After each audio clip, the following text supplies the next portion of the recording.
भारत की रक्षा तकनीक में एक बड़ा कदम उठाया गया है।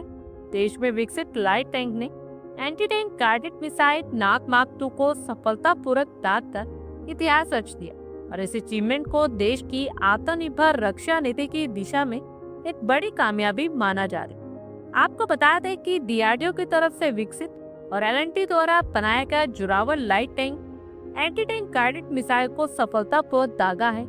डीआरडीओ के ऑफिसर्स के अकॉर्डिंगली इस टेस्टिंग में टैंक ने पूरी क्षमता दिखाई।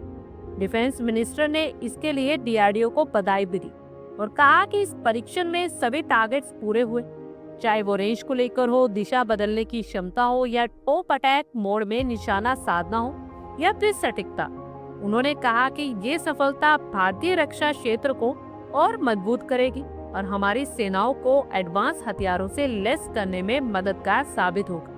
भारतीय सेना को लगभग 350 थर्ड जनरेशन के लाइट टैंक्स लेने हैं और हर टैंक का वजन लगभग 30 टन। चीन ने अपने लाइट टैंक ZTQ-15 को पूरे LAC पर तैनात कर रखा है। ये टैंक्स लगभग 33 टन वजन के हैं और हल्के होने के कारण ऊंचाई वाले इलाकों पर आसानी से चढ़ जाते हैं। LAC के हाई एल्टीट्यूड एरिया में चीनी टैंक्स को जवाब देने के लिए सेना ने लाइट टैंक्स की जरूरत महसूस की थी और इसी वजह से लाइट टैंक जोरावर तैयार किया जा रहा है। इसके साथ ही दुश्मन के टैंक्स पर सटीक वार करने के लिए भारतीय नाग एंटी टैंक गाइडेड मिसाइल भी पूरी तरह से तैयार है।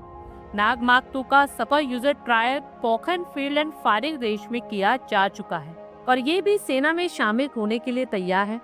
जोरावर टैंक नाग ATGM मार्क 2 से लेस होगा। ये फायर एंड कॉम्बैट और टॉप अटैक टेक्निक पर बेस्ड है।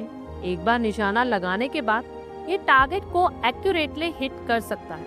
ये 4 से 5 किलोमीटर दूरी तक किसी भी टैंक के परकच्चे उड़ा सकता है। इसमें लॉक ऑन टेक्निक है, यानी एक बार मिसाइल लॉन्च होने के बाद भी टारगेट पर लॉक रखा जा सकता है। इस परीक्षण से ये साबित हो गया कि भारत अब लाइट टैंक्स में भी एडवांस मिसाइल तकनीक का इस्तेमाल करने में सक्षम है। ये कदम न सिर्फ सेना की ताकत बढ़ाएगा बल्कि देश को विदेशी हथियारों पर निर्भरता से भी मुक्त करेगा। जोरावर टैंक मॉड्यूलर डिजाइन पर बेस्ड है।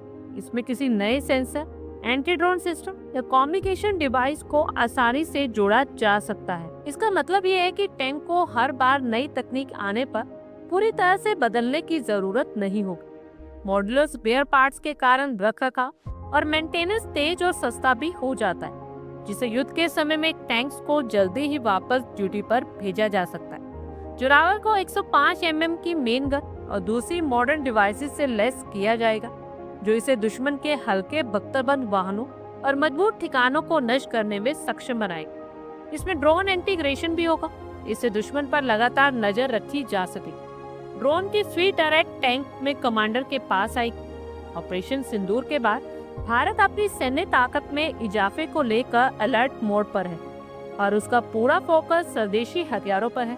इसमें डीआरडीओ अहम भूमिका निभा रहा है। जोरावर टैंक के परीक्षण के दौरान रेंज और टारगेट पर सटीक निशाना हो और वो चौंकाने वाली है और इस तरह से जोरावर टैंक से नाग मिसाइलें सटीक वार भी की, जिसे देखकर दुश्मनों के होश उड़ना तय है।